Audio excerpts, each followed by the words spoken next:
আসসালামু আলাইকুম ভিউয়ার্স, সবাই কেমন আছেন? আশা করি সবাই ভালো আছেন। এই যে দেখছেন নেপালের পাহাড়ের নিচে হচ্ছে ঝিম চাষ, মাছের চাষ হচ্ছে। আর ওখানে বসি পেতে বসে আছে মাছ ধরার জন্য লোক। এখানে অনেক পাহাড় আছে, অনেক বড় বড় পাহাড়, আমরা শহর থেকে অনেকটাই দূরে। চারদিকে শুধু পাহাড় আর পাহাড়।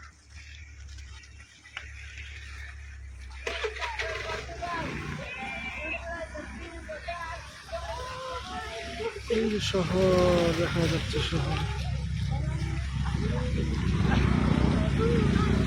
হচ্ছে শহর।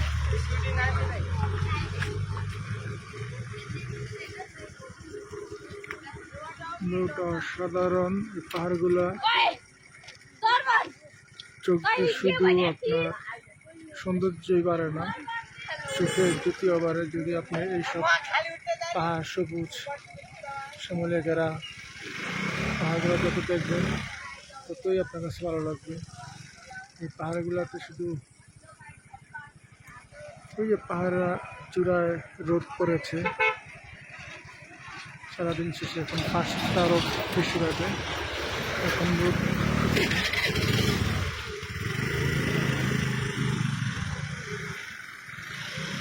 বিশাল পাহাড়, চারদিকে শুধু পাহাড়। নেপাল মানে হচ্ছে পাহাড়, পাহাড়ে ঘেরা। বুঝতেছি না এই ছোট ছোট ধান ক্ষেতের মধ্যে কি মাছ ধরতেছে তারা। অনেক লোক আছে মাছ ধরার জন্য। হচ্ছে পাহাড়ি, ওই পাশে হচ্ছে লেক। এই যে মেঘগুলা অনেক অনেক সুন্দর।